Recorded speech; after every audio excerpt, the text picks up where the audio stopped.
Hello viewers, welcome to Oulton Park in Cheshire. It's a little less windy in the sim than it is in the real world. Some of those trees are still standing. My name's Rob Sutherland. I'm joined by Rob Jackson today. We are at the Tanso TCR Championship, round number 4 in Oulton Park in Cheshire. This is a special layout. It's got no chicanes. No chicanes are in use today. We'll take you through that a little bit later. We've just finished practice. We've got some new features today, and we'll take you through in a bit. But first of all, I must welcome my partner in crime, Mr. Jackson. Welcome, Mr. Jackson. Good evening, Rob. How's it going tonight? Oh boy, yes, it's lovely. A bit rushed as normal. Right, I think before we get into the flow of qualification, we should probably put up the championship standings if we have them. Yep, just got them up on screen there now, showing the current leaderboard after the first 3 rounds. Right, so these first 3 rounds. So, viewers, if you may, take this time now to burn these standings into your eyes, because for the next 2 races, for the first 20 minutes feature race, and then the following 20 minutes feature race, sorry, the heat race and then the feature race of which is a 12 minutes 12 place reverse grid. Can't speak today. And you will be able to see, how well everyone's doing, etc., etc. I can see for a start that we've got Calamari Garden on top in 144 points and 128 points. John Brown, who got 2 second places the last time round at Donington National, and in 3rd position is Dan Mould in the lead insignia car. He's on 126 points, so just behind Mr. Brown, and then Carl Lukeman, who is not around, I don't think, today. He's currently sat in 4th position with 111 points, and just in 5th position, rounding out the top 5, the second insignia car of Fraser Garrity. So, we move on to qualification, and if we can just tell you a little bit more about the circuit, I think we need to pick up a car, and the first bit of news, actually, this is an ideal person to pick up, Al Brown. So, Al Brown, last week we saw, or the last fortnight ago, 2 weeks ago, we saw he was in the Code Brown machine. He has left and gone back to SRL machine. So there's drama in the camp. There's one Brown is split off, and Fraser Garrity said to be beside himself in anger. But the Browns, 3 Browns are down to 2, and Al Brown is back to SRL, and he's out on the circuit, going through first corner, down Cascades. Doesn't seem quite as downhilly as it actually is in real life, and he's flying now back onto the lakeside into Island Bend, and we may as well go on board with Al Brown, and we'll see the biggest feature of the no chicane as he comes into Shell Oil's corner. Big cambered right-hander, which it can go all terribly wrong. So, the simple explanation of the no chicane rule, the no chicane layout, is you do not have T7, 8, 9 of the fault of the chicane. You just put your foot down, you go up over the hill into Hilltop, and then there's no hislops, and we go straight into Knickerbrook. Well, Rob, that's terrifying. Yeah, it's in my opinion, it's the best version of the track layout. I'm not a big fan of the 2 chicanes, although I do understand that in the cars that do carry a bit more speed, they need them for safety grounds in real life. But like you said, yeah, you've got, once you come out Shell Oil's corner, it's just foot down to the floor all the way up to Knickerbrook, and it just entices people to go for that little dive on that tricky right-hander before they come up to Clay Hill. So, and this is the out of the last corner, out of Lodge in a dead leap across the start-finish straight. So this was Al Brown's outlap, I think, or maybe that's his first lap done if we look at the live timing. Yeah, for sure. So Scott Malcolm, Derek Crowther and Brown is top 3 at the minute. These are the first of their 3 mandated laps. We can see Scott Malcolm returning. It's his 2nd race in the championship now. Down in Cascades he goes. Yeah, that's right. Rob. It's Scott's leading the way at the moment. Sorry, just had to mute the notifications on my phone. Yeah, sorry. So Scott Malcolm is. This is always a bit weird for us seeing Scott, because we see Scott everywhere. If there's a TCR car in a race, he's normally in it. So it's difficult for us to think sometimes, actually. This is only his 2nd appearance in 3 seasons for the Tanso Racing Group TCR League. But yeah, this is it. And a very well-versed TCR driver, Mr. Malcolm, goes over Hilltop. And And he's currently in first by points 0.7, I think. If my maths is correct. Or Yep. not 0.7 maybe. It's 7/100 for the second. He's leading Daniel Wareham, who's in the green and black matrix car there. Yes. And from a fortnight ago, these guys were pretty busy. I remember there was a matrix everywhere, pretty much. There certainly was. Well, he's currently still in second position. We're expecting like a 95-second lap, maybe a 96-second lap from people. Pulling in the 136, he's down to 135, so pretty close in practice. Derek Crowell has just gone fastest in his second lap. And I think we're going to get Craig Waters, last season's championship winner. He might be over the line quite soon. Fraser Garrity's top to 4th position. You can see the SRL machine, so that is basically Mr. Brown's partner in crime at the moment in teams. We don't really do team championships here, as they seem to change them every other day. But there's a familiar SRL logo on the side of that car. And now we look at one of the Code Brown cars of Mark Brown, Brown with an E. And you can tell he's the one with the blue windscreen banner, and also the wing shields as well, sorry, the mirrors. Same colour as that bollard. He's currently 7th position with a 136.1, just starting his final lap now. And we can see that Scott Malcolm, I think, has just maybe called it a day on 2 laps, I think. Yeah, Scott's obviously come off and he's gone straight back to the pit lane. So yeah, I think he's happy. Must be happy with his times, and I suppose so far being second on the grid, it's not too shabby, really, is it? No, I've seen Dan Moulds exit the pit lane, and I don't know if he's going to put a lap time in. Callum Garden, I don't think he's going to put a lap time in. He's kind of quite chill about this. He'll do a back to start race, I should think. We have got a returning driver who hasn't actually set a lap yet, and that's Ryan Dudley, I believe. Yep, he's on his 3rd and final lap at the moment now, so he must have a couple of 1Xs. Yeah, it's a bit of a circuit to get 1Xs on, I believe, and he's just coming down out of Cascades through the Lakeside now. First position, Daniel Wareham's just gone up to 3rd again. I think Craig Waters improved to 4th. Fraser Garrity called it in 5th, and Nick Clibbins, we've not talked about 6th position. So I think we're in 16 cars. I think we won down from last week. We have got a Honda on pole position. These are all fixed setups. They're all absolutely identical. So that Nick Clibbins machine's got an Area Motorsport banner on. So he must be in a championship that's sponsored by them. But I can't remember which one it is. This is the Simtech machine, or I think, yes, it is the Simtech machine of Nick Clibbins. He's been in an Excite livery quite recently, which has been confusing me a little bit. But yeah, he's one of the Simtech guys. And I think he was partnered last time with Sam S. Smith. I don't think he's here today. Yeah, that's Someone... right, Rob. He was partnered with him, and yeah, he's not made it this week to the track. Right, someone who has made it to the track after missing Donington is Andrew Lovesey. He's currently in 8th position, probably a little bit low for him. And Daniel Wareham, Daniel Wareham's the other Matrix car. Ryan Dudley's just crossing the line now on his 3rd and final lap, and unfortunately he's not set a time. Oh no, sorry, his timing tower's a bit slow. So he's going to be on the last couple of rows for the start, and he celebrates by touching the grass and facing the other way. So that's all cars, I think, apart from John Johnson that qualified from JT Johnson. He's currently 14th position.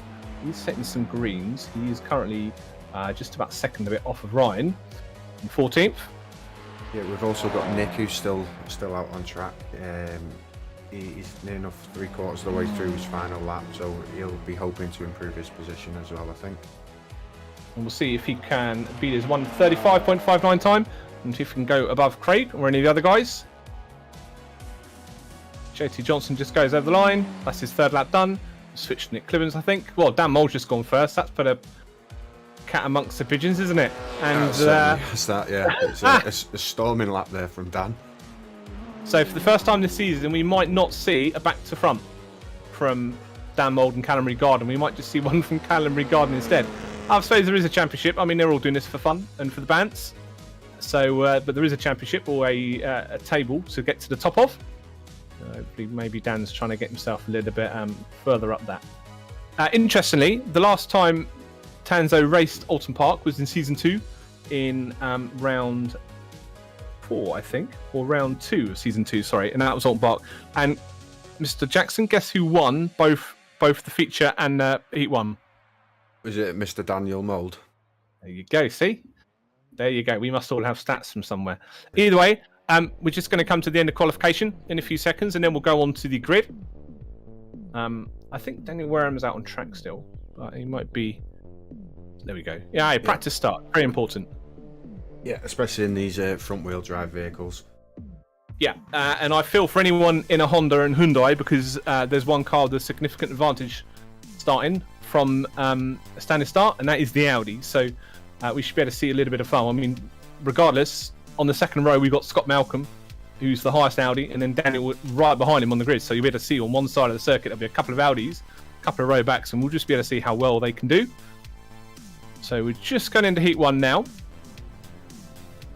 I will take you very quickly through the grid. First position, Dan Mould. Second, Derek Crowell. Third, Scott Malcolm. Fourth is John Brown. Fifth position, Daniel Wareham. Sixth, Craig Warder. Seventh is Nick Clibbins. Eighth, Geraghty. And ninth is Lovesey. 10th position, SRL Machine of Al Brown. 11th is Elliot James. 12th position, Mark Brown. 13th is Stuart Gibbons. 14th position, Ryan Dudley. 15th position, JT Johnson. And starting from the back is Callum Regarton.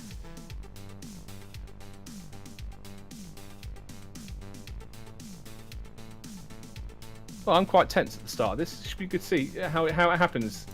These guys do race Oulton quite a lot. There have been some absolutely hellacious starts going into Old Hull when it goes wrong. That's a pretty good corner to see it go wrong. So we're going to see the last car join now, which will be the Insignia Machine of Dan Mould, I believe. You'll see it appear on the front, in front of the Audi. Yep, just waiting for Dan to join the grid. He's the only car currently not on the grid. Unless he is going to go for a pit lane start and try and battle with Cal all the way through the field. There we go. So it's an all Insignia front row in the Hondas in that familiar paint job now. Should hopefully hear the revs rise. We've got to start. There's plenty of smoke. And these Hondas now, they just got to fend off the Audi and Scott Malcolm. Well, there you go. What a fantastic start. We've seen the Insignia car go to the inside. And Dan Moulton just makes it around the start. Bit of a touch there. Looks like Craig Walder's had a bit of a touch. One of the Hondas is going out. There's a bit of wheel hopping further back in the grid.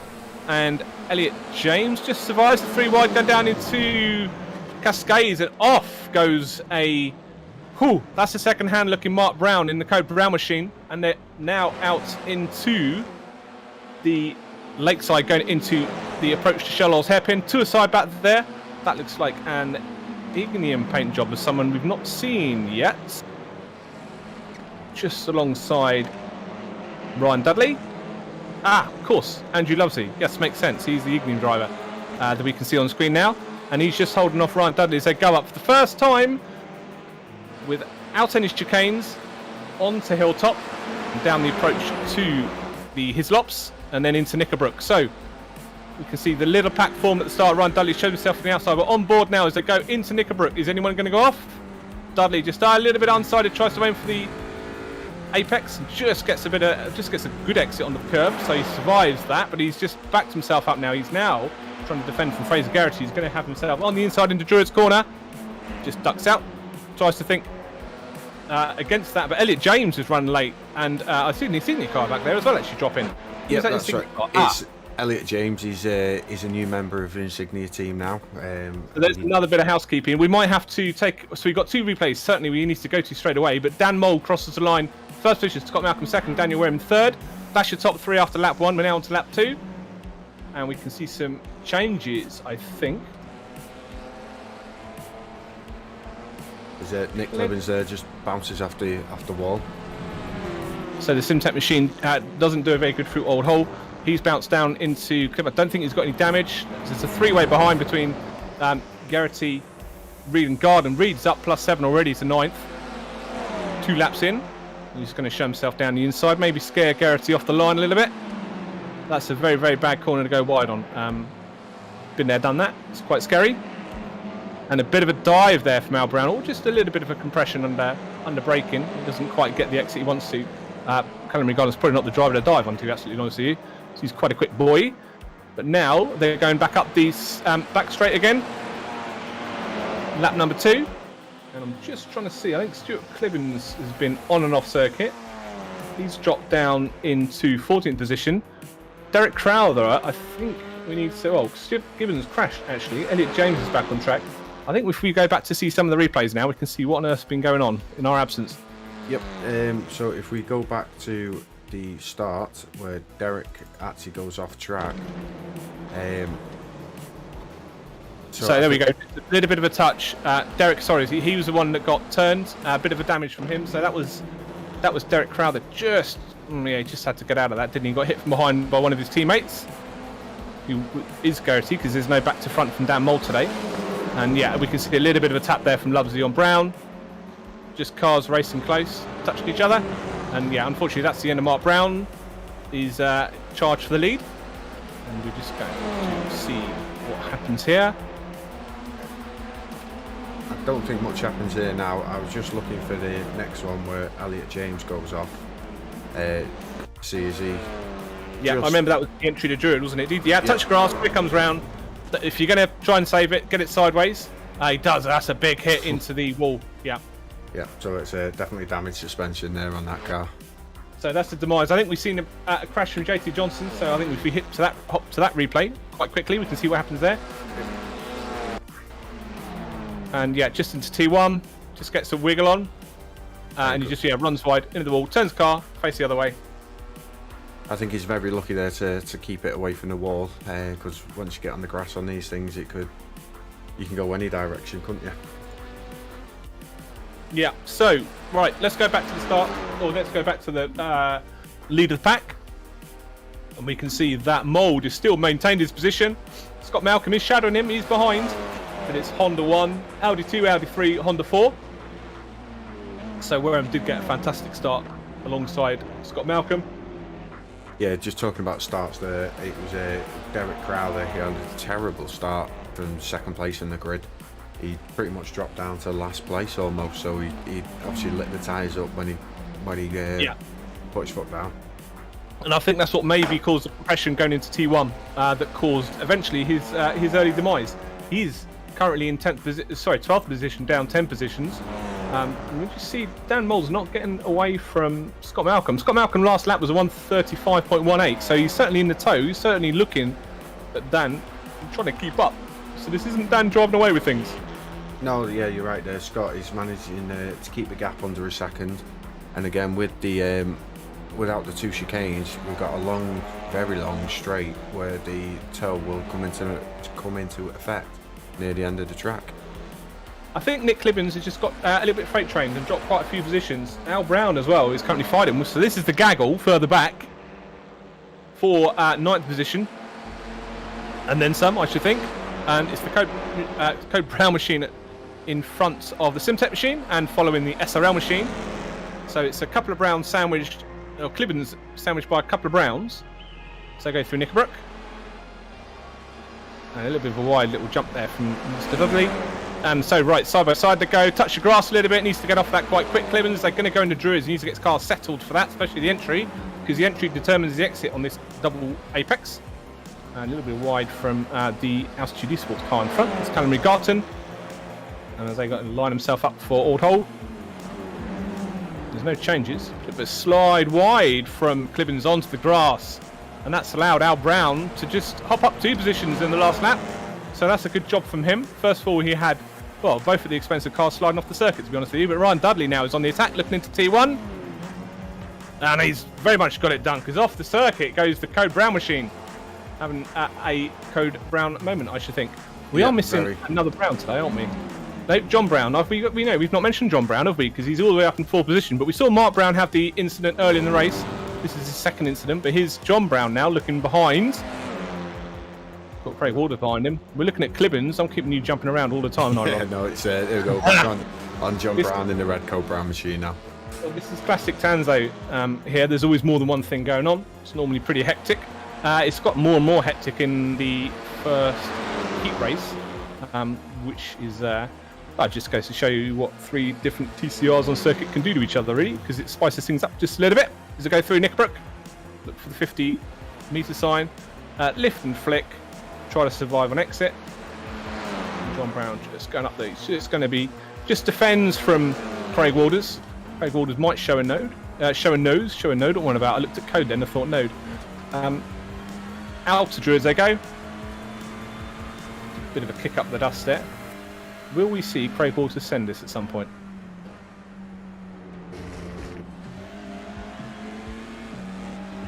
I don't think I've seen any Hyundais. Have we got any Hyundais on there? No, we've got one, haven't we? Andrew Lovesley.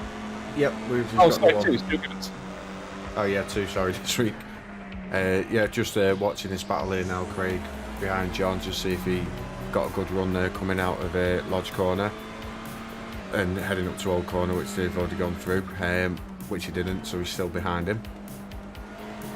And you can see the rear just try and slide then to try and rotate a little bit. He gets all he needs out of it, and he just hasn't scrubbed too much speed off now. These cars obviously handle a little bit differently to each other. Well, actually, what I'm on about, they're both Hondas. For some second, for some crazy reason, I thought that Craig Walters would be in an Audi because he's been in an Audi for every other race this season. But Callum Regarton is looking up behind of Fraser Garrity, I believe, 7th position, +1 position. And we've seen this quite a few times this season. Fraser holding off Callum Regarton, who's won quite a few races this season, I believe. But it's just up the hilltop now, such a straight line speed advantage. Fraser just shows him the inside and says, I'm going to make this a little bit hard work for you. Callum says, no, I got the line, I'm in there. Oh, there you go. Fraser says, no, you're not in there. I'm going to hold around the outside. That's a bit of a, that's a brave old move from Fraser, because that could have gone horribly wrong. And I think Callum's going to have to think maybe twice about that in future. So, this is the middle of the three-way now. Al Brown's caught his way all the way back up to the back of Callum Regarton while these two have been fighting. And this is probably the best seat in the house at the moment. Certainly is, like you said, with Callum and Fraser just fighting it out with each other there. It's just opened the door up for Al to just close the gap a little bit more and just put that little bit more pressure on the both of them. I think we've missed Ryan Dudley jumping into the pits. I don't think he had an accident. He went off track twice according to the timing, so let's just go back and have a quick look at them. Well, I don't think we've stopped back to yet because we've got okay, so there's a bit of a send from the StemTech machine. He had a bit of a crash. A bit of a crazy thing going on with a couple of insignia machines here actually as they fly back. So this is back. Are we back live yet? Yes, we're back live. Right, so okay, so we've seen the thing you really don't want to have happen. Callum Regarton saved it on the throttle. Unfortunately, he's not in the wall. He's not facing backwards onto this bit of the circuit. But that was a four-way going back down to the three-way. I've missed Dan Mould drop a load of positions. Yes. I think he had a run-off, lap 7, I think. I don't know if it's intentional or not. We can go back and watch that because, like you said, he's gone from first all the way down to 8th. So we'll just go to that now. Okay, there was a bit of a conversation with the barrier, so it looks like he might have slid off at the end of Cascade. Maybe got a little bit wobbly. Yeah, there we go. Just touched the grass, slid round, didn't save it on the throttle because it went too far backwards. Yes, he's got a little bit of damage now. So I think if we go back live, we can see the effects of that because I think we've missed a monumental Daniel Wareham crash. I think Daniel Wareham had a. Oh Christ, we've missed it all. Yeah, we've missed Craig Walters, Daniel Wareham, Al Brown. He's had. If we just go back and look at the Daniel Wareham incident. A bit of a blink through Knickerbock, too much of the grass. Yeah, okay, hopped the curb, pushed him out, got a little bit squirrely, into the wall. Hopefully, yeah, no, unfortunately, Craig Walters, okay, so big crash from Craig Walters there. And that was the end of his race. We'll see that a little bit further on. Yeah, so fortunately, Craig comes around the corner. There's a car having an accident in front of him, glitch in the matrix. End of the race for Craig Walters. That's unfortunate for him. Andrew Lovesley gets past without collecting. Both cars still on circuit. So that was so this will be the Al Brown one. He just missed it over there. Yeah, just goes over, just touches coming over the crest, lightens the car up and loses it, doesn't he? And into the wall he goes. So all from that mistake by the Matrix car, we've lost 2 SRL machines. Al Brown and Craig Walters. That's pretty unfortunate. There was a lot of cars passing at quite high velocity, and we can just see Dan Mould trying to line up Fraser Garrity now. So if we get back into the swing of things, we can see that Scott Malcolm is in first position. Andrew Lovesley has pretty much walked his way to second position without really doing a lot. But he's in second position quite comfortably in no man's land. Third position is Fraser Garrity, who's holding off Dan Mould. We're going to see how hard he holds off Dan Mould and breathing down there throat will be Callum Regarden, who is going to be looking forward to this little insignia battle.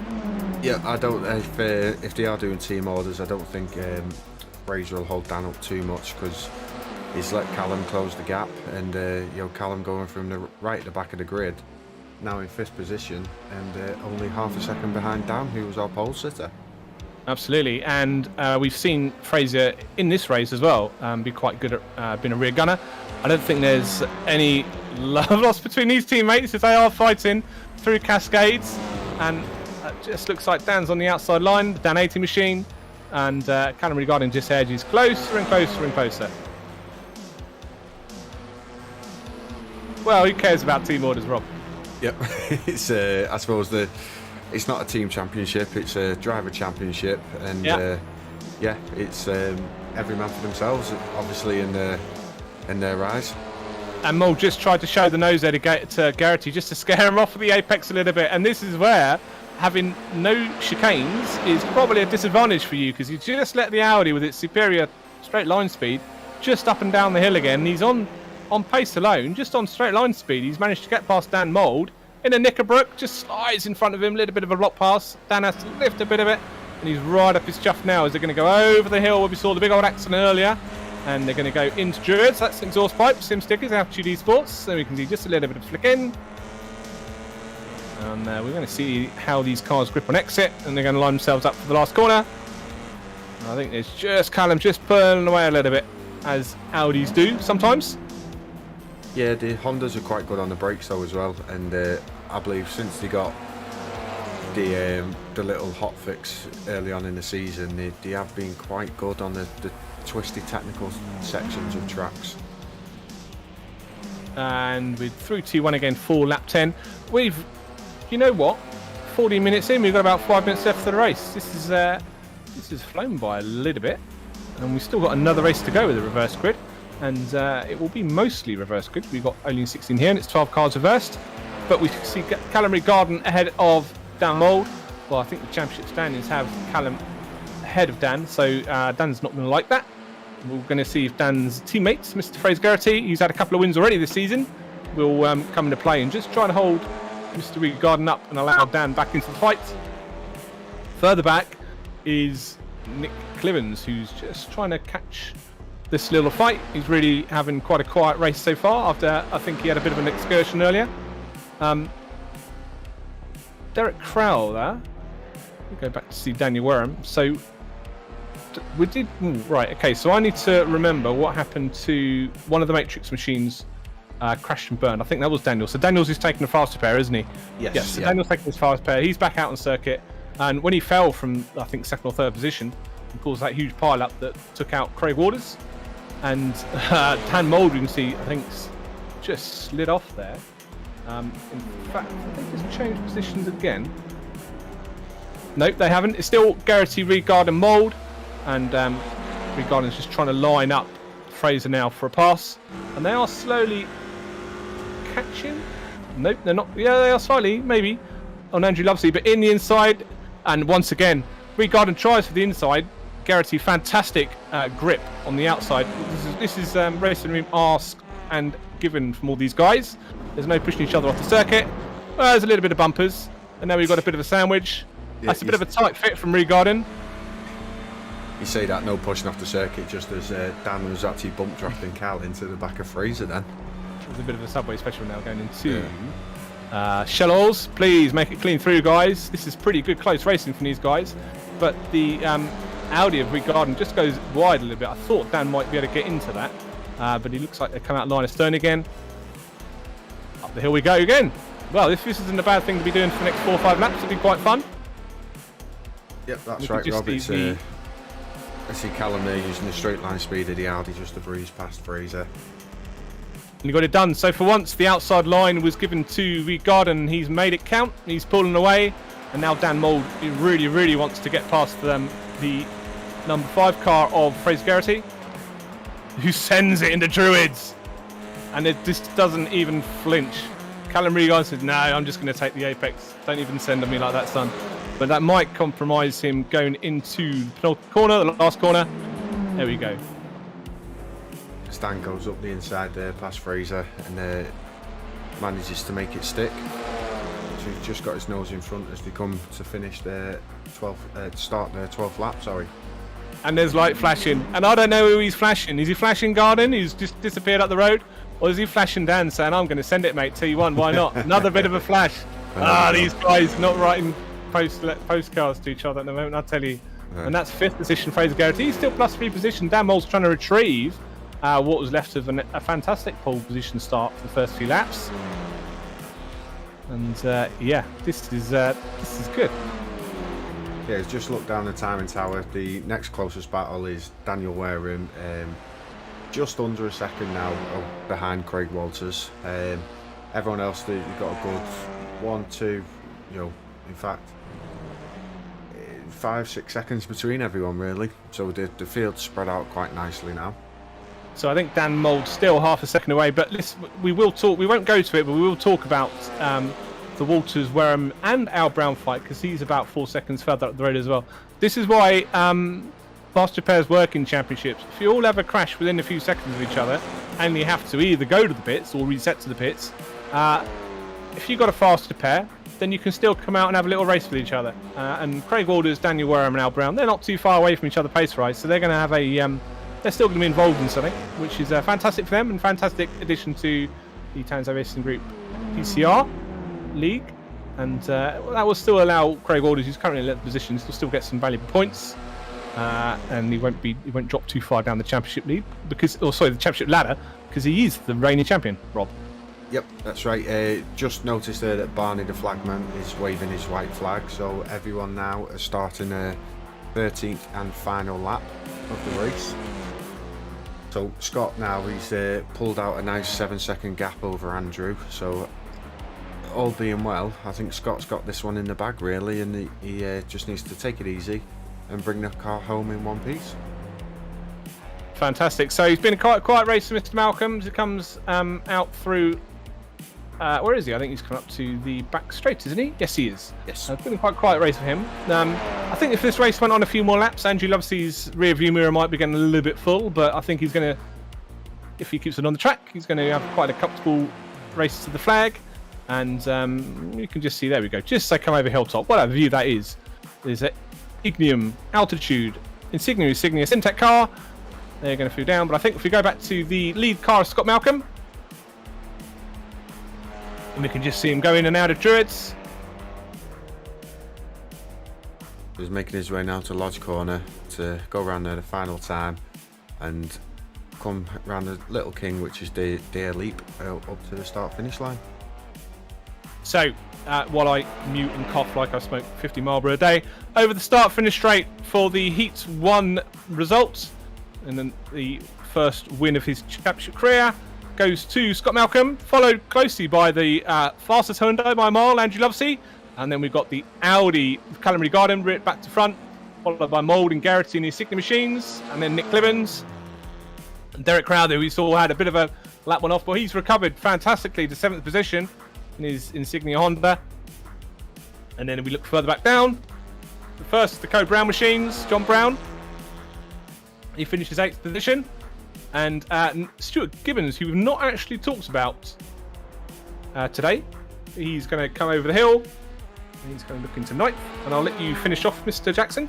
Yep, so then after Stuart, we've got the main man himself, JT, who is the actual owner and main admin of the league. So he's now just coming round the final bend, making his way to the start-finish line to come home in 10th position.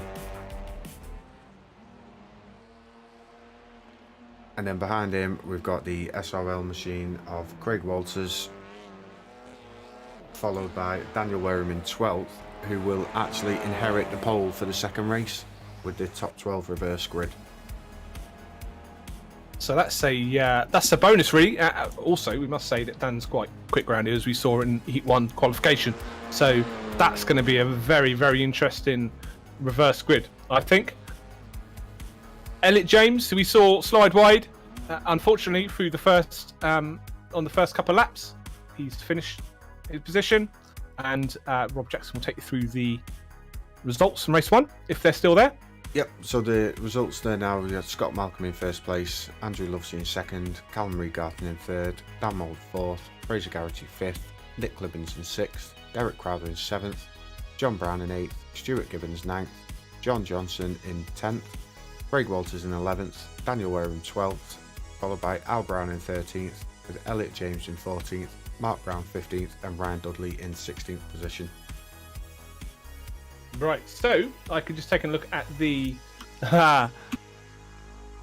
chat, and I can see there's a familiar person there who needs to come back and race again. It's Milky. But there's also a couple of people. So I've just shared a link. That's the link to the Tanso Racing Group Discord. If you want to know more about the championship, that's the Discord link to put in. And there'll be all sorts of information there. Championship dates, regulations, all that sort of stuff. And you'll be able to contact the admin if you want to join, all that sort of stuff. The next race will be in 2 weeks. And that's at Knockhill up in Scotland. So I should imagine Scott Malcolm will be there for that. But fear you not, there is another race in a few minutes. Just about 3 or 4 minutes time. And shall we go and grab someone? Yep. What do you think, Mr. Jackson? You can do, Rob, yeah. If you want to go and grab someone who do you think will be the best to talk to in that race. Well, we could take the winner, but we might need a translator. Shall we bring him in? Shall we bring Scott in? Right, yeah, we got... all right, so I can do this. Fine, trust me for this. I won't break it. Yep. I'll chuck him in the interview room.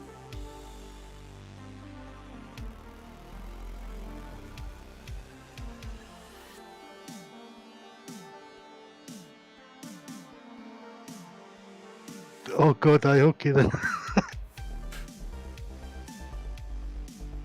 Right, so we have, if this is still working, Scott Malcolm join us. Scott Malcolm, you won the opening heat of round 3. How was it, sir?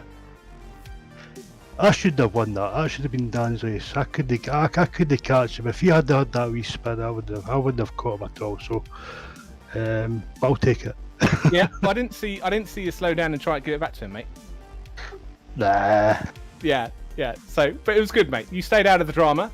How are you finding Oulton Park with no chicanes? Good wee track. It's fast track. But it's Oulton Park's always hard to overtake. As the guys behind me found out. So, it's going to be harder this second race. Right. Okay. And it's going to be a reverse grid. So you'll be, I'm taking a guess, and my maths isn't amazing, but you'll be in 12th position. How are you looking forward? How are you looking forward to another Audi start? The Audi's like a rocket when it gets off the start. I don't know about getting by everybody else. I don't know if I'll be able to do that, but I'll just have fun as I usually have. Excellent. And how's the banter in the chat tonight?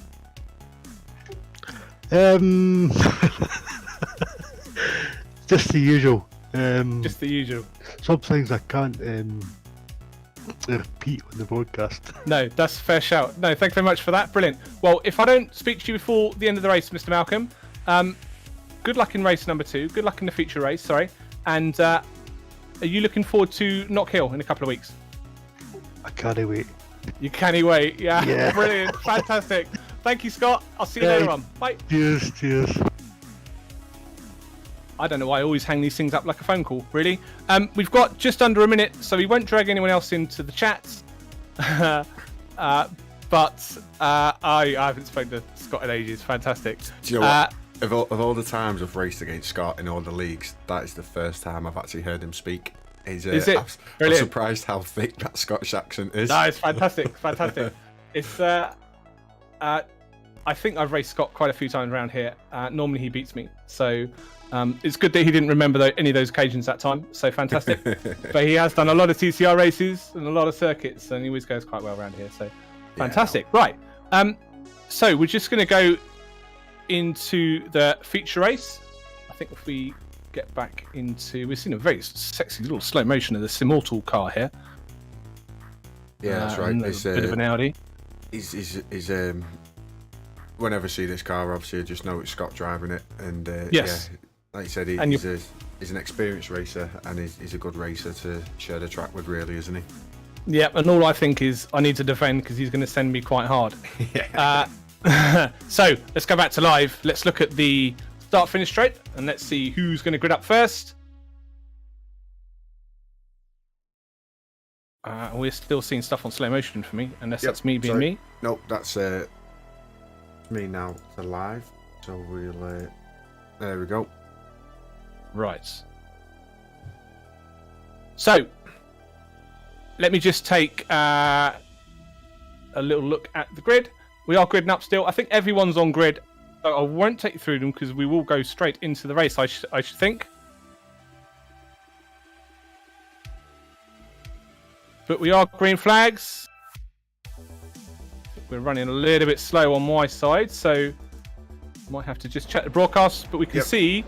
There we go. Sorry, no, that was. We're through T1. Hey, let's do a new feature and try to make it work. Yeah. We're going through T1 there. There's a couple of cars off at the back, and I think that's Crowther and Clibbins, and we'll go back to that. We can see that Gibbons is flying down, but the leader, Daniel Worm, is off at the bottom of Cascades. He's taking the long route round, I think. I mean, hopefully he gets back on the circuit quite quick. So Craig Ward is first position, so Daniel Worm's dropped right to the back, so you'll be able to see him come back through the grid again. And they're all going to Shell Oil hairpins, and with wide goes one of the Insignia cars. I think that's Elliot James. That's Elliot James. Oh, they're crossing. Well, that's what happens when you go wide in Shell Oil, and that's unfortunate for Elliot James, who hasn't had a lot of luck so far. But he will probably hop back on the back of the grid somewhere, or hop back on the back of the circuit. We might see that replay. Up now through the hilltop. John Johnson just been passed by last time out second place Andrew Lovesey, and Scott Malcolm looks for the same into Knickerbrook. A bit of a send, bit of a touch, bit of an Audi on Audi contact as well. Al Brown lifts, and there's a Code Brown behind him, of John Brown, I think that is. I might have my Browns the wrong way around. Mark Brown, that is. Mark sorry. Brown, yeah. Mark Brown pushing Al Brown, who was an honorary Code Brown member last week. Pushed him through. And bit of a early Brown on Brown action. We're not seeing quite a lot of that. We saw plenty of that out at Donington last time round. So Calamary Garden is up in the third position. Dan Mould down. These guys are fired in early doors. There's not a lot of traffic for them to get through like it was last time, so these guys are going to be trying to get to the front. But we can see that Lovesey's sat behind Mould. Now we're going to see the pace between Lovesey and Mould, because they were pretty much equal at times in that first race. Let's see if they can. If these guys tow Andrew along to the front of the grid, this is going to get quite spicy for the rest of the race. But they all run a little bit wide down the bottom of Cascades, and we can just see there's such a bouncy circuit, and they're just sort of hopping around. That really sort of moves the rear of the car around at times, especially on cold tyres. I think we'll just while the cars are just kind of settling out, getting the tyres warmed up and getting into their own little rhythm, we'll just jump back to see what happened to Nick on the start of the race.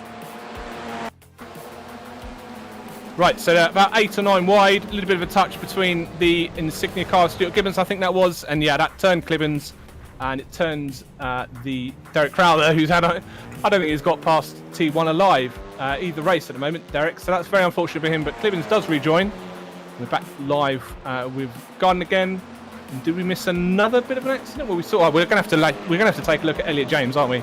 Yep, we'll go back and watch Elliot James as he goes off. I think he just comes around, runs wide onto the grass, and again, you know, you can't brake. The grass is slippy as anything, and straight over in front of Paul. And it's pretty much an Insignia guided missile there from Elliot James. Very unfortunate, and. If Ryan Dudley's got more than one monitor, he might have seen that coming. There's not a lot he can do about it, I'm afraid. So, if we go back to live. Yep, we're back live now, currently with Cal, who is closing up quickly on John Brown up in front.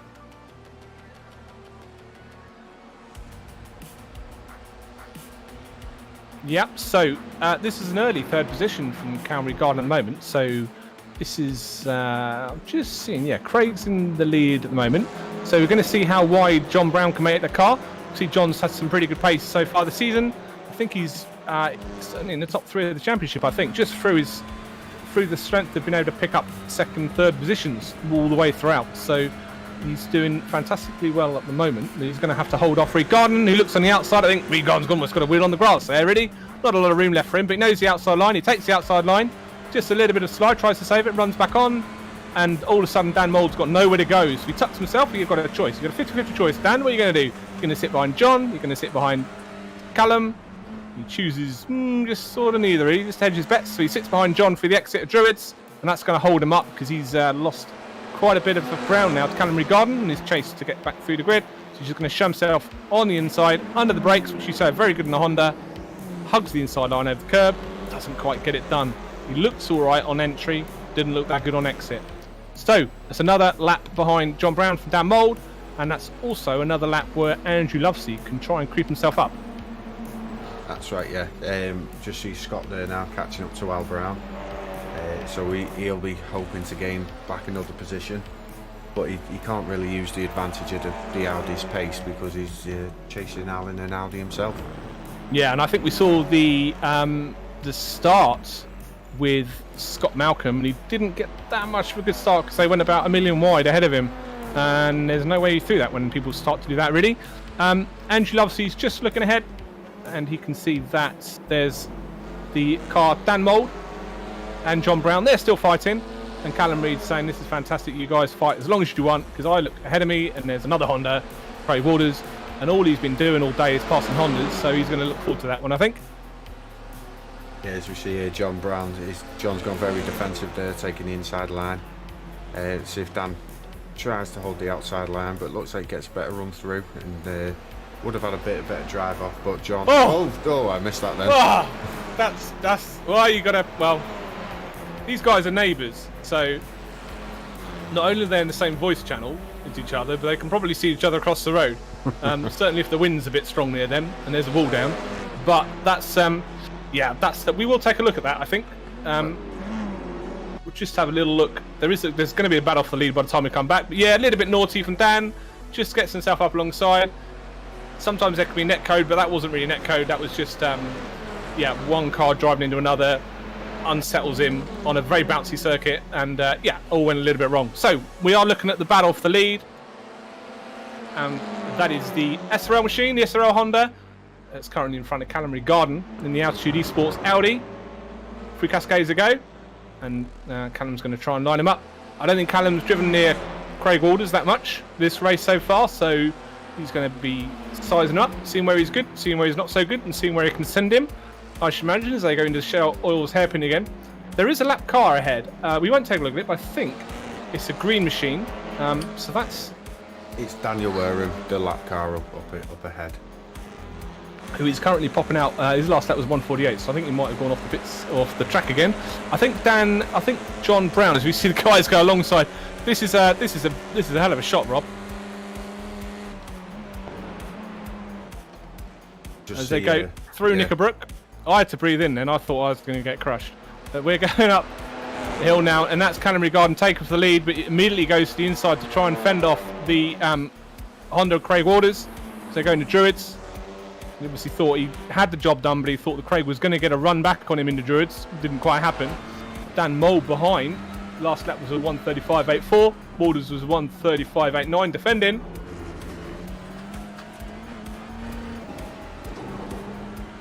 Yeah, the last lap, Cal set the fastest lap of the race at 34.9, like you say there, Rob.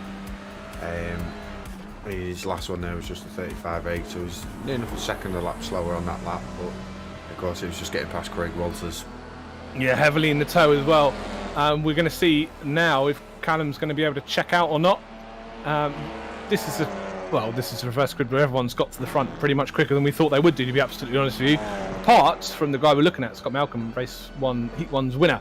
He's currently still sat 7th position, although he's +5 position and looking behind Mark Brown's +7. But certainly at the top of the pack, it's Callum Garden who's made the most advantage at the moment. Keep a little bit of an eye on the gap between Garrity and Lovesey. It's closing a little bit.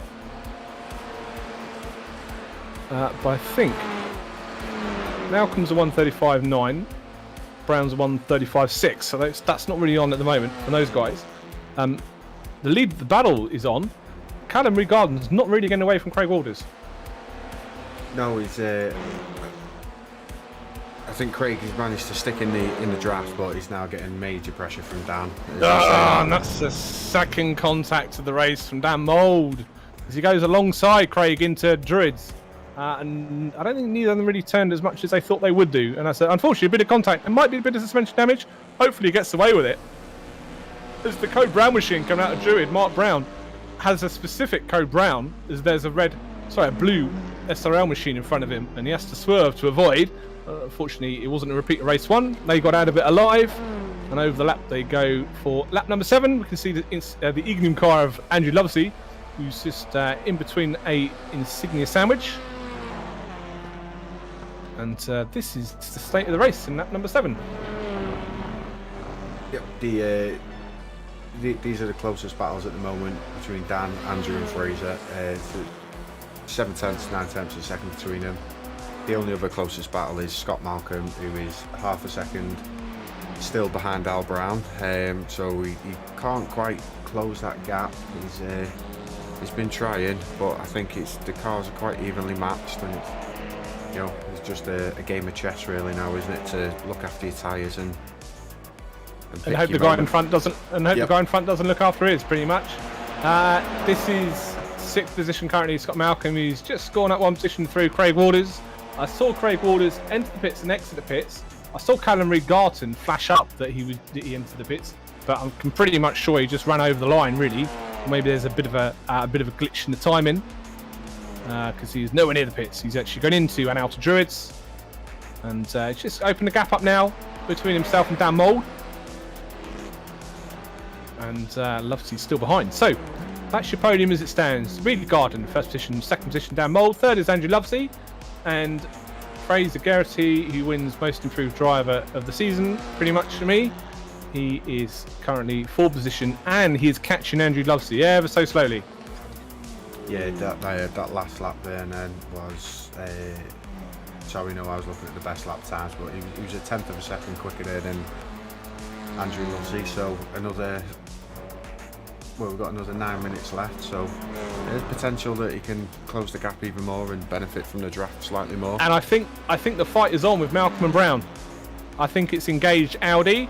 Here we go, and Malcolm's very much up in the toe of Al Brown, so we're going to see how this goes on as they go for the flick into Shell Oils, kick up a little bit of a dust. And I think we may as well go on board for Mr. Malcolm as they go up the hill. That's right, if Scott gets a good drive now out of here, he's certainly got the toe, hasn't he, for Al. He's 2 tenths of a second behind him, and he can physically see the gap close in there.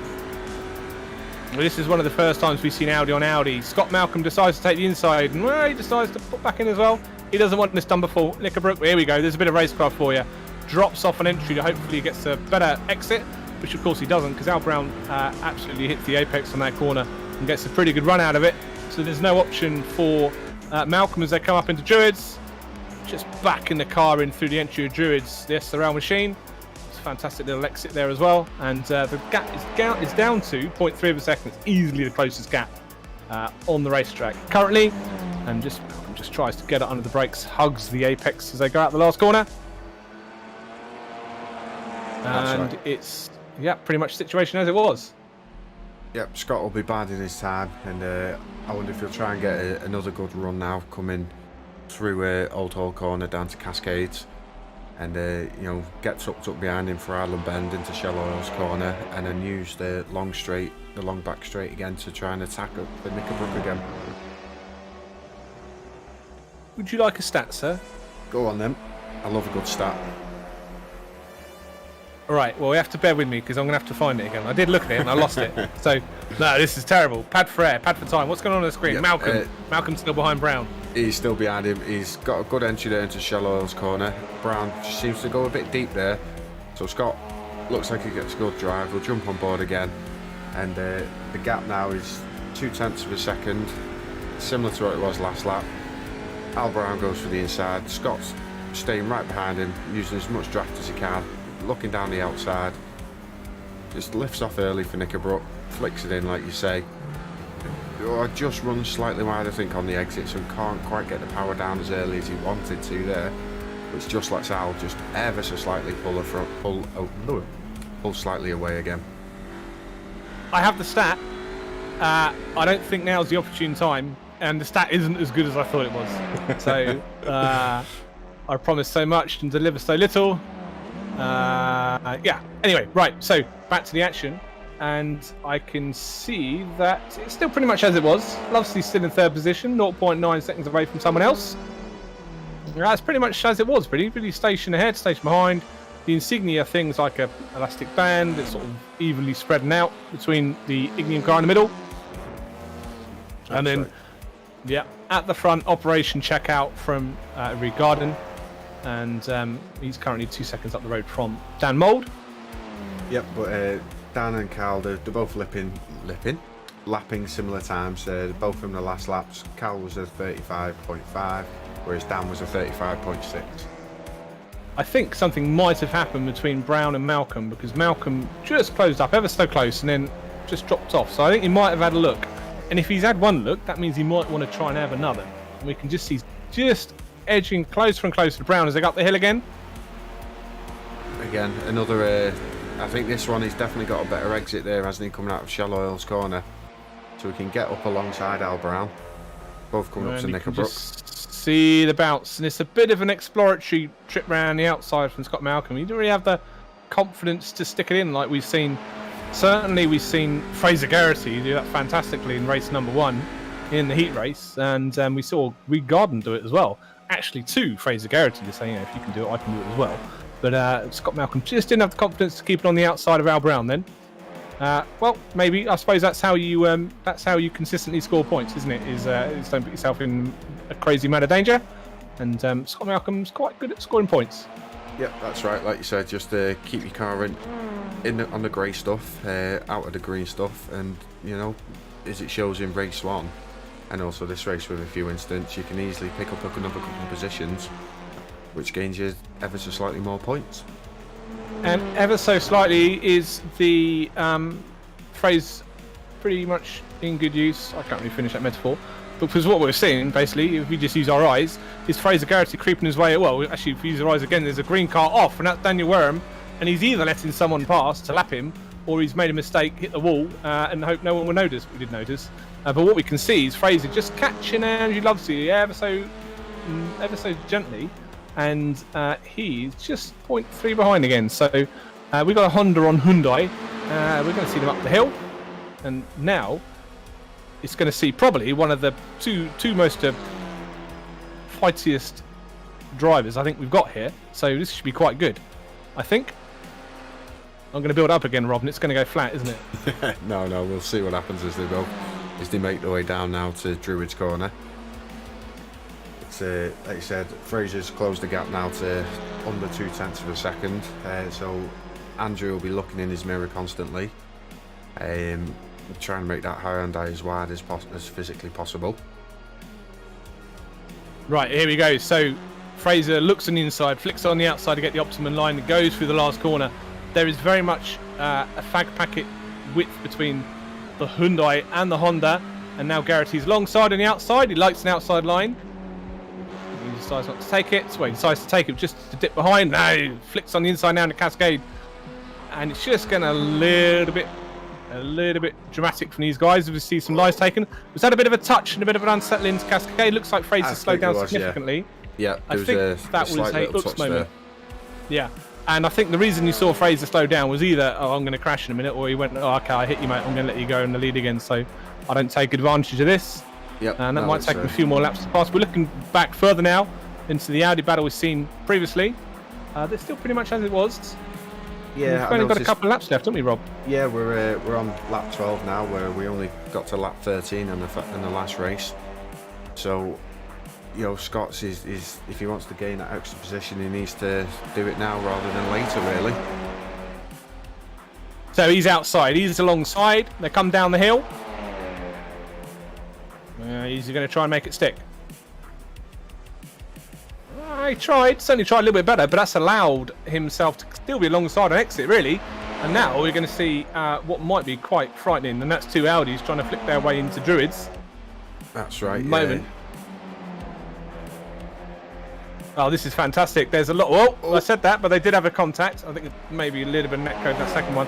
I did say they were trying to leave each other room, and that kind of worked mostly for the most part. But it looks like Al Brown's just got the line on the inside. Yeah, I think Al just ever so slightly later on the brakes there, which just allowed him to carry that a little bit more momentum through the corner. And yep, just see Barney there waving the white flag. So this will be a good battle as Scott running slightly wide there and managed to just hold it on the track. Well, this is going to be a fantastic. This has taken about 6 corners to get completed, really. But it looks like Malcolm's just got it done. But no, he hasn't got it done because the undercut goes immediately. And this is fantastic racing now. And Daniel Warehams, I don't know why he's flashing, mate. You're a lap down. Just sit back and enjoy it. I think they're going to Shellholes hairpin. Flashing out of appreciation for some good racing in. Fantastic. In the Shellholes they go once again. Is there a corner in this circuit these guys haven't gone side by side on? No, that's been one whole lap now, pretty much side by side.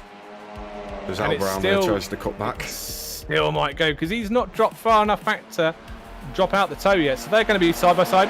Guess what? Up the hill, side by side again. So it's a complete reverse from the last lap, as this time Malcolm's got the inside, Brown's got the outside. And what's Brown like on the outside of this Knickerbrook? He's alright, drops, but he just dropped in behind. Bit of a touch there. I think probably a little bit of netcode. And Al Brown immediately gets back out the way. He doesn't want to continue that contact. We're just seeing that Cal's just about to cross the finish line, but this is just. I think we should probably go to that because Cal is going to win the race. And so over the line is Callum Reed-Garden. We'll give you an update on what happens further down the grid. But there's second position goes to Daniel Mould. Third position, Andrew Lovesey. And we won't see them crashing because Garrity finishes in fourth. And now we go back to the battle. And it's the Audi of Scott Malcolm has managed to hold off the Audi of Alan Brown. Yep. And now you see the appreciation flash from Daniel Wareham in the green Matrix Audi. And then 7th position goes to Mark Brown. It's quite a little race, Mr. Brown. Elliot James finishes in 8th position in his debut race for Insignia. Craig Walders, who we saw have a little bit of incident earlier, he's up in 9th position, across the line, followed by JT Johnson in 10th, so he did get JT, which makes my stat even more pointless. You still never said the stat, by the way. No, I didn't. No, I had worked out what JT Johnson's highest finish was. And then I realised that it wasn't as high as I thought it was. So it was as high as I thought. And I thought, it's useless. Just bin it. We'll keep it for another day. Yeah. We were just watching John Brown now, who, he had a good old start of the race, did Mr. Brown. But he's currently coming round the last few corners. I think he's the last runner. He is, yeah. John's the last runner on track. So we get to see the Code Brown livery. It's a Derek Crowther Code Brown. Oh no, it's a John Brown Code Brown delivery paint job. So he crosses the line for 11th position. And that's the end of that race. Right. So Mr. Jackson will take you through the final positions. Yep, so we've Callum Reed-Garton in first place, followed by Dan Mould in second, Andrew Lovesey in third, and Fraser Garrity was in fourth. Scott Malcolm came in fifth, Al Brown in sixth, Mark Brown seventh, and Elliot James in eighth. Craig Walters were ninth, and JT Johnson rounding out the top 10. John Brown came in 11th, and then Daniel Wareham 12th, and Nick Clibbins with Daniel Wareham in 12th with 1 lap down. And then Nick Clibbins in 13th, 7 laps down, and Stuart Gibbons, who's not had the best of nights, in 14th, 10 laps down, and then Derek Crowther and Ryan Dudley in 15th and 16th, respectively. Right, so I want to drag someone in for an interview, and this person, it's fair to say, has a mouth like an overflowing sewage pipe. So I will have to disappear briefly and just grab him and make sure he's not saying something. And then we'll take you, I think we'll take him in for an interview. So. Yep, okay. I've managed to just get the provisional points up after these first 2 races as well. So that shows that Callum is still leading the championship, but Dan is in second position with Fraser third, And John Brown, who was in second, has dropped 2 places down into 4th position of the championship. So again, these are just provisional positions, and not sure if I've still got the right scoring things or not. Wow. But, we'll double check. Mr. Jackson, I'm back bearing gifts. Okay, it's all over to you. I have Callum Garden with me. Hello, Mr. Callum Garden. Hello.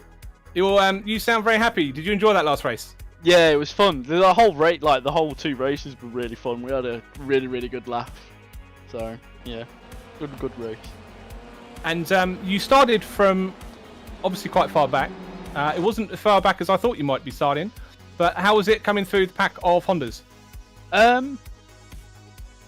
Yeah, it was just like an anime film, if I'm honest. Right. For anyone younger than myself and Rob, can you explain what an anime film? No, don't explain it. It's all right. Okay, so it's like an anime film. Right. Okay, I'll have to Google that later. Actually, no, don't Google it. We'll get in trouble. So how was it dealing with the 2 Insignia cars of Mr. Garrity and Mr. Mould? Oh, we was having a cracking race in the first race. We were just like racing hard but racing fair. It was basically just controlled chaos, pretty much. But yeah, it was such a good race. We all enjoyed it. We all had fun. Everyone from in the chat sounds like they had fun, apart from a couple of people who probably had lap 1 incidents in turn 1 and stuff like that. But other than that, everyone was overly happy. So. And whilst you're in Insignia Sandwich, were you aware that there may be team orders or there may not be team orders between the 2 Insignia drivers? I don't think there is any. To be fair, I think Fraser tries to race Dan as hard as he can, but fair play to Fraser though. Like, he held his own. Like, he drove a brilliant race in race 1 and race 2. To be fair, I think he finished. Did he finish 4th? Was it? I think so. Yeah. Yeah. He did a really good job. So fair play to him, and I think Dan had some damage towards the end of the race after he murdered Craig and John. Yes, so we might obviously results are hugely provisional. Yeah, we saw that was a bit of an unfortunate one. So you've had, I think this extended your lead at the championship. Don't really know if you guys take notice much of the championship, but how are you looking going into Knock Hill? Knock Hill, I don't even own the circuit. Right. Okay. No, I couldn't tell you, mate. Right. So if you do buy the circuit, you have a tame Scotsman, Scott Malcolm. He can take you around there. He can teach you everything you need to know. He can teach you all the bars to go to, all the bars to avoid, all that sort of stuff. So will you be back for Knock Hill? Definitely, mate. 100%. Excellent. Fantastic. Right. So thanks very much for joining us. I think we'll go and see if there's anyone else tame to drag in. And yeah, thank you. So hopefully we'll see you in Knock Hill. Cheers, guys. Take care. Right, so is there anyone else? That's the cleanest I've heard, Callum. I must be honest. Is there anyone else to grab? I think. Well, I can't grab Dan because he's streaming. Yeah, I think he's probably. If on Discord, for anyone who's not in the room, which is everyone pretty much, or unless you're watching this back, Dan's currently streaming the race, and I think the reason he's streaming his replay of the race is probably to apologise to a couple of guys, and we saw him have incidents with, which is unfortunate. So we won't drag him, and Mr. Loveseat, I don't think I can see him in there. So all that's probably left for us to do then is drive of the day. I think we'll do that. So I'll let you go first, Rob. I would say I was impressed with Scott this week. I think with winning the first race, he had a nice composed race and he pulled out the gap. And then I know in the second race he only finished 5th or whatever it was, but he showed good racecraft.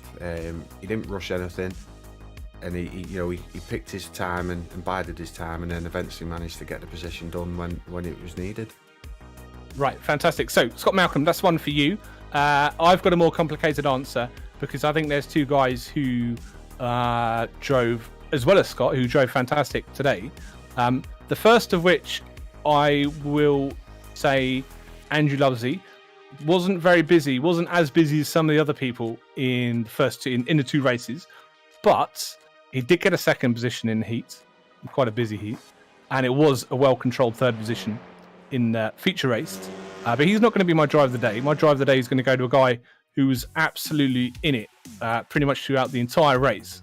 And that's Mr. Garrity, who got a 5th and a 4th, I think. So very boring, but I'm going to give my drive of the day to him, I think. Yep, no, I suppose he, like I said, in a feature race he finished 4th. So yeah, it's 2 top 5 finishes. Then yeah, it's not a bad shout really. Right. Okay. So that little bit of pattern for time has just seen if there's a little bit more movement in the channel, and there's not. I think I can see Dan on the preview looking at his start, and I don't know if he hit anyone much in the start, so I don't know if he's apologising about that. So what we will do then is we'll wrap up the broadcast now. We are back in a fortnight, and we're back for Knock Hill, an absolutely legendary circuit if you like front wheel Scrabble wagons in touring cars. So we'll see you then. My name is Rob Sutherland. I'll just say goodbye. And my colleague Rob Jackson. Goodbye, Rob. And goodbye, Miss Rob. So, see you later, guys.